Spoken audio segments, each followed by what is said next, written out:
Welcome friends to another r/MaliciousCompliance video. Today we've got a great story of totally following orders and just totally messing up a machine. But first, a story from Devil of Hell's Kitchen. My dad makes up words for things, so I get exactly what he tells me to. My dad is simple to say the least. I often work with him on projects around the house. Sometimes when we shop, I'll split with him while my mom and sister go their separate way. He has a horrible habit of telling me to grab something. Let's say he says, "Give me that bag," and loosely gestures to a general area. And when I ask him what he wants me to grab, he gets upset and tells me not to smart mouth him.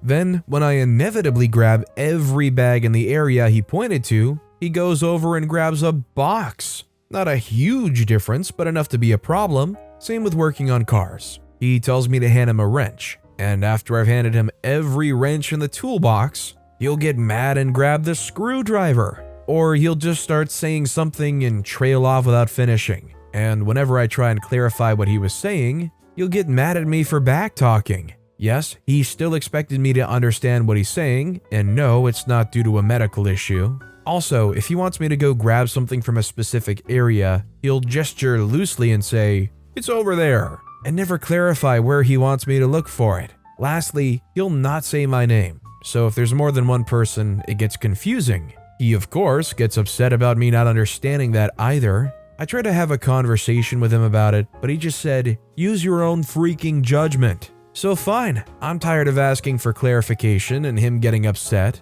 So recently, when he asks me to grab him something, I'll get exactly what he asks me to get him, even if I know exactly what he's talking about. If he doesn't use my name, I just don't do it. And if he gestures vaguely at an area, I'll just walk over to it and stand still. It came to a head last night when he told me to grab him a towel rather than a blanket, and I asked him what type of towel he wanted. He rolled his eyes and said, "Okay, smart butt, just get me a regular towel." So I went to the kitchen and got him a hand towel. He got upset and yelled, "What the freak am I gonna use a towel for? I need a darn blanket." I looked him dead in the eyes and said, "Oh, I'm sorry. I was just using my own freaking judgment like you told me, father." He got quiet and called me a dense idiot, but I think that from now on, he's gonna put effort into what he says. Cause this morning, instead of telling me to grab him a ladle for his cereal, he asked for a spoon. I'm not a hopeful person, but I think I won. Small success, guys. Small success. Honestly, my dad did the exact same thing too when I was growing up, and it always ticked me off. They would always ask me to grab something and then say like a general area, or I'd walk past them in the living room and they'd say, "Hand me that." And I'd go, "What?" And they say, "That." They'll kind of gesture in a general area. And I'm standing there with my hands up like, "What do you want?" If you're asking for something like that, do you think beforehand to try to be really specific with what it is or where it's at? Or do you kind of fall into this trap time to time too? Let me know about you guys in the comments. Our next story is from Shadow Splicer. "The car sales business is hard. Just give in and leave."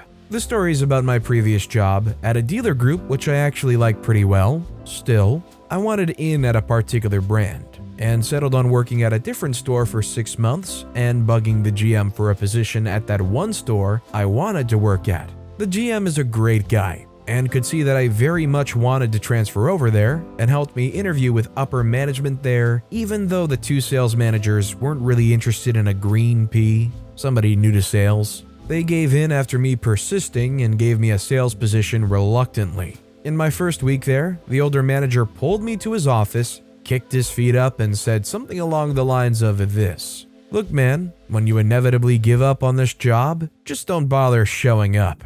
You know how many green peas actually make it? None. Sales is a dying breed and you don't seem to have enough of an edge to take it. You're too nice to be here. So do us a favor and just get out of here. Nobody gives notice in the car business." I took that to heart. My first month, I hit commission and everybody was blown away. After over 2 years of fighting their top seasoned veteran for first place and winning a few times and making an absolute killing, my wife and I found out we were having a baby. As much as I love the job itself, having fun with my preferred brand in the process, gaining some loyal families and referrals, it was time to step away from the super high-stress job and focus on family. It was a great experience, but always hindered by the sales managers trying to make me miserable. Some days I'd be laughing and chatting it up with my prospects and having a good time. They'd go out of their way to either mess my deals up or just piss me off. Other coworkers told me that they frequently heard those managers complaining that I was too happy doing the work I was. As we got the news of our upcoming little one, I found out as well that the managers had been taking away bonuses I'd earned fair and square, called spiffs, from me for months during COVID. It was definitely time to take the money and leave. At this point, I'd become the store's manufacturer certified EV specialist and had the entire store's pre-order program running by myself. I was the only one certified to do it, and managers didn't know crap about the real process. January 1st, 2022 hits. I walk in 3 hours late for my shift, not wearing my normal business casual. I was never late more than a minute or two without letting them know. So they just assumed I was there, I suppose, and never went to check. Manager looks me up and down, looks at the clock, looks at me again, looks at the clock, and mumbles, you're not dressed for work. I say, yeah, because I don't work here anymore. Bewildered, he repeatedly asked me what I meant by that. I just told him I quit. Thanks for screwing me out of my hard-earned bonuses for a year, and for trying to screw me out of my happiness. But you can't quit like this. It's not like you to do that. Where's our notice? We only have a couple of guys left. We can't cover your shifts or your pre-orders. I say, well, you see, I'm just doing exactly as I was told. Have a nice new year without me. It just kind of blows my mind how surprised these guys were. They spent all that time cheating OP out of money and making them miserable, and then they're gonna be surprised that OP up and quits at some point? If anything, I think OP left in the nicest way possible. Some people would probably give them a mouthful. By the way, if you're enjoying these stories, make sure to hit those like and subscribe buttons down below so you never miss any of my daily videos. Our next story is from iSarahXXX. You want me to lie to prevent the guy who fell off his bike due to ice to get his claim?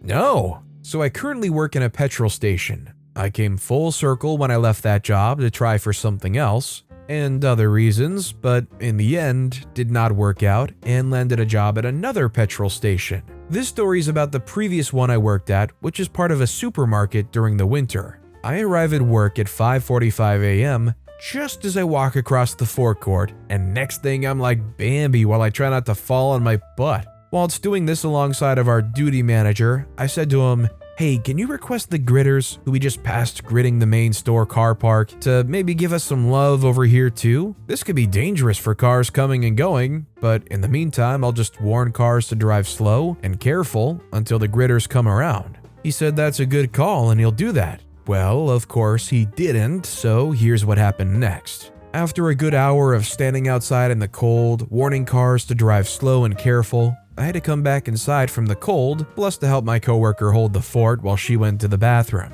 While it was quiet, I got on my phone to the duty manager to ask him why he hadn't sent the gritters, but of course no one answers the phone.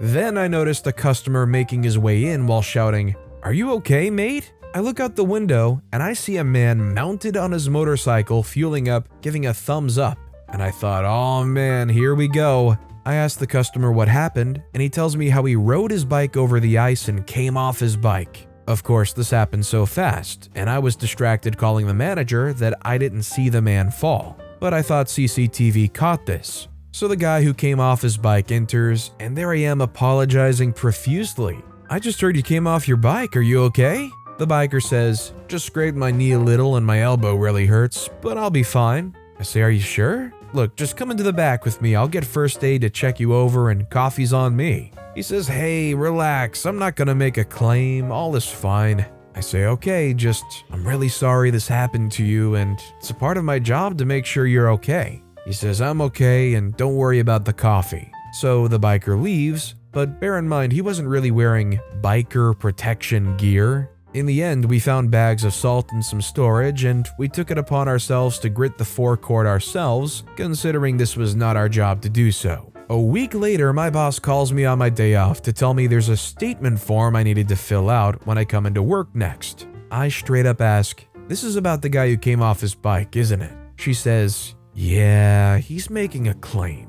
I roll my eyes and laugh and told my boss how the guy told me he wasn't going to claim, but of course, I didn't blame him. I head into work the next day and read a full statement of what happened, what I saw. Well, I didn't see him fall, but footage showed he did indeed fall, and also wrote the exact conversation we had and left it at that, and just got on with the day. I come home and later that night, my boss calls me to ask me a very important question regarding if this guy will get his claim or not, and the question was, the morning the guy fell off his bike, did you notice there was ice before he arrived? I straight up said, yes, I noticed there was ice. I noticed it when I walked over it and almost slipped and fell myself. There was a pause, then I was asked, are you sure? You need to answer this honestly. And I said, of course I'm sure, and I am being honest. Did coworker's name lie and say no? And if I'm honest here, I don't really care if the biker gets his claim or not. I requested a gritter that morning and no one turned up.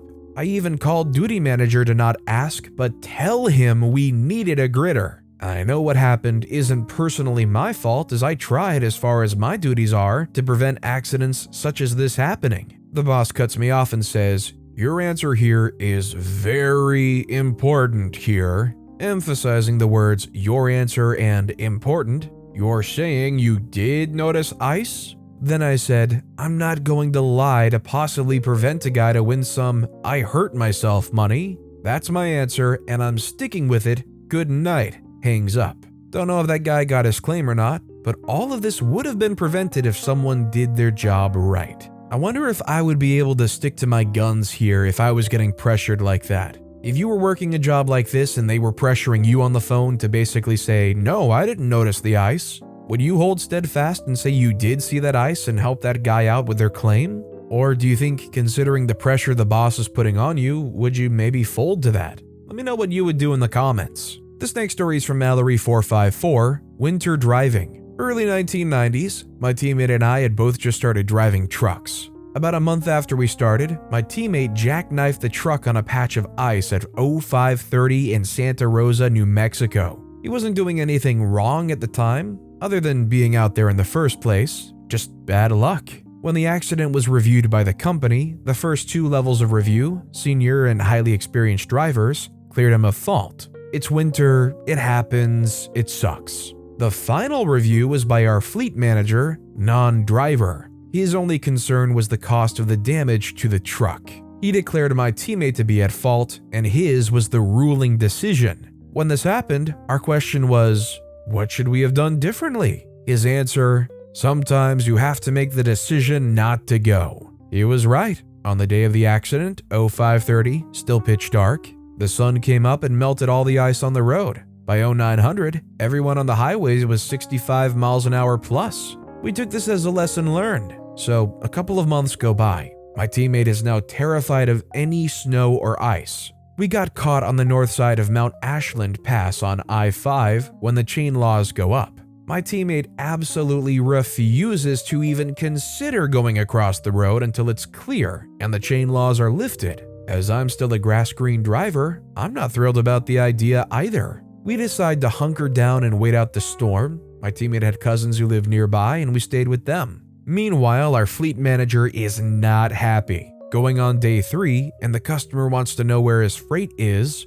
our manager makes the statement, other trucks are getting through, to which we point out that many other trucks are not, and the pass is constantly being shut down to clear the accidents. After some more verbal arm twisting by our fleet manager, my teammate has had enough. His final response? Sometimes you just have to make the decision not to go. I would be livid if everybody else agreed with me except for the one person at the very tippy top and says, nah, forget what everybody else is saying, you're at fault. I would bunker down there and stay steadfast too because, God forbid something else happens, you know they don't got your back. And our final story of the day is from Digital33-2006. Speed up the production line? You're sure? Okay. I work in a steel mill where we roll hot steel into coils used to make bolts, screws, etc. We have a union and it's fairly nice work to do, so the company usually is unable to recruit or convince anyone that already works here to join the salaried staff.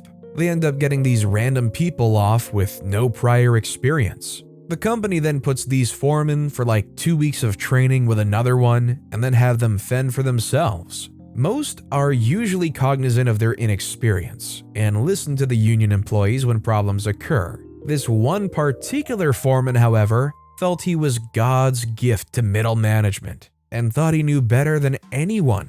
Depending on the product being made, the total production can vary. Smaller product takes more time and refinement than larger ones. This didn't deter our new foreman, who wanted a higher amount produced in his shift. He called the main operator to speed up the production line. When said employee told him it was a bad idea and would cause issues, their concerns were met with, "I'm your direct supervisor, you will do what I ask you to do." Our main operator proceeded to increase the speed by pushing the control lever and telling the foreman, "Tell me when to stop." Not knowing when, the foreman waited far too long before saying anything. Everything folded into itself with violent screeching. It took nearly 2 hours to cut all the metal and clean up everything to get started again. Said foreman hasn't asked to increase the speed again yet. Is anybody else worried that bringing these people that just don't really know much off, training them for 2 weeks and leaving them to fend for themselves,